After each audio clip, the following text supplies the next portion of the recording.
अस्सलाम वालेकुम, my name is Waqas. आज जो है हमारा जो टॉपिक है वो है फिजिकल वेदरिंग।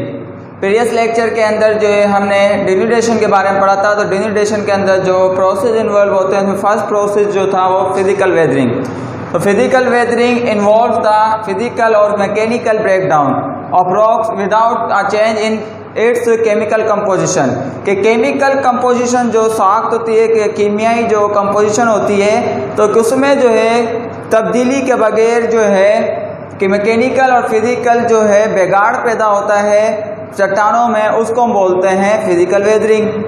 के केमिकल कंपोजिशन में तब्दीली के बगैर कि मैकेनिकल और फिजिकल बिगाड़ या उसमें जो है कोई ख़राबी पैदा होना, चट्टानों में ब्रेक डाउन टूट फूट होना, उसको हम बोलते हैं फिजिकल वेदरिंग। तो फिजिकल वेदरिंग के अंदर कुछ प्रोसेस जो होते हैं वो इन्वॉल्व होते हैं। फर्स्ट प्रोसेस जो है frost action.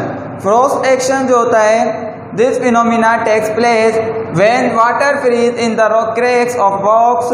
Frozen water expand and thus exert pressure on the rocks. जो फ्रोस्ट एक्शन होता है इसका मतलब ये होता है कि जो प्लेस व्हेन वाटर फ्रीज, जब चट्टानें होती हैं, चट्टानों के जो क्रैक्स होते हैं, जो दरारें होती हैं, जो लाइंस पड़ जाती हैं पत्थरों के अंदर, तो उनके अंदर जो चट्टानों के अंदर पानी का जम जाना, जब पानी जो है जम जाता है, फ्रीज हो जाता है, तो फ्रोजन वाटर क्या करता है, ये एक्सपेंड होता है। आपको पता है जो मुंजमद वाटर होता है, जो जमा हुआ वाटर होता है वो फैलता है। तो वाटर जो है जब वो फैलता है तो क्या करता है, वो अपना एक प्रेशर रिलीज करता है, एक प्रेशर लगाता है, एक दबाव पैदा होता है, जिसकी वजह से चट्टानों में वो टूट जाती हैं, क्रैक पड़ जाते हैं। इसको बोलते हैं फ्रोस्ट एक्शन।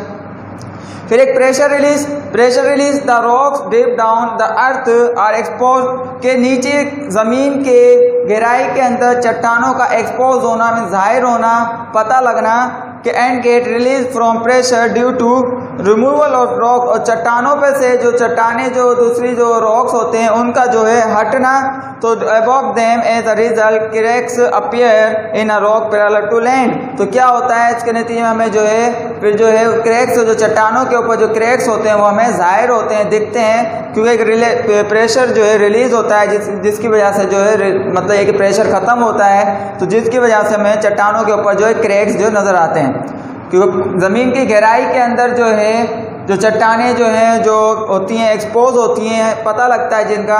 फिर उन चट्टानों को जब हम हटाते हैं तो चट्टानों के ऊपर से नीचे जो चट्टानें होती हैं निचली, उनके ऊपर से वो प्रेशर के रिलीज हो जाता है, प्रेशर ख़त्म हो जाता है, जिसकी वजह से जो है हमें उनके ऊपर क्रैक्स जो है नज़र आते हैं। तो उसको जो है बोलते हैं प्रेशर रिलीज होना। उसके बाद थर्मल प्रेशर है।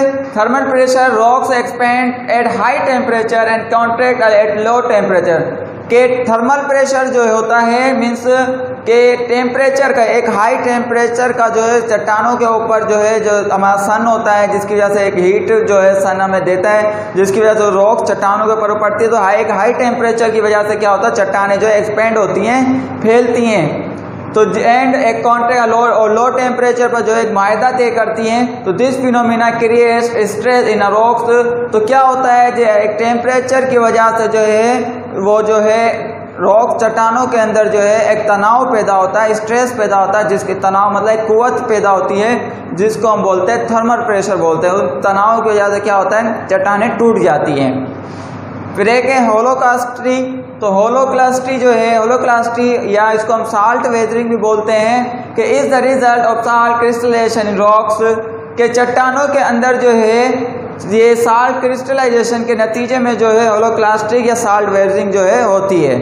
ये साल्ट जो है मतलब क्रिस्टलाइजेशन के नतीजे में होती है।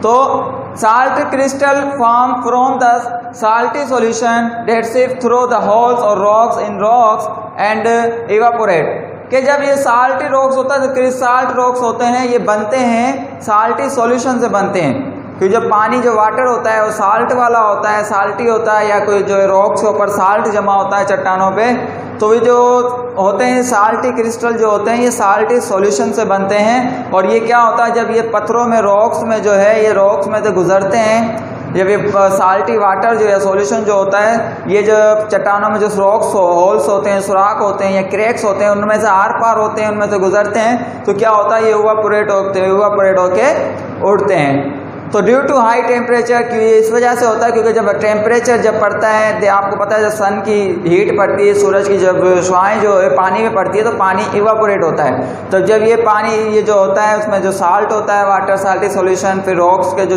पत्थर होते हैं, चट्टाने, उनके होल्स या क्रैक में से जो गुजरते हैं उनमें इवापोरेट होके उड़ जाते हैं।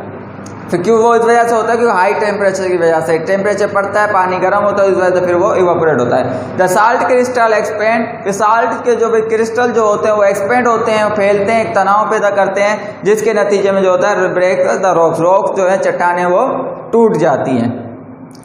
अब लास्ट जो है फिजिकल वेदरिंग के अंदर लास्ट जो प्रोसेस है इसका एब्रेजन है।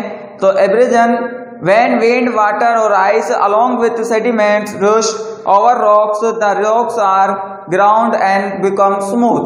कि जब किसी चट्टान के ऊपर या किसी पत्थर के ऊपर जो है जब विंड जो है वो असरअंदाज हो, विंड का भी प्रेशर हो, वाटर का भी प्रेशर हो, आइस बर्फ जो है उसका भी प्रेशर एकदम आए, तो मतलब एक साथ जो है सबका प्रेशर एक चट्टान किसी के ऊपर पड़ेगा तो वो क्या होता है, वो पत्थर, वो रॉक्स जो है स्मूथ हो जाता है, वो जमीन में ही जो है मिल जाता है, वो मट्टी हो जाता है, तो उसको हम बोलते हैं एब्रेजन बोलते हैं। तो हमने जो है फिजिकल वेदरिंग पर हमने पढ़ा, फिजिकल वेदरिंग के अंदर हमने जो इसके जो कुछ प्रोसेस जो इन्वॉल्व होते हैं, Frost action, pressure release, thermal pressure, locality, ठीक है, एंड एब्रेजन, तो ये इसके कुछ प्रोसेस थे। तो इसके बाद जो है हम जो है बायोलॉजिकल जो है वेदरिंग है वो पढ़ेंगे। इजाज़त दीजिए।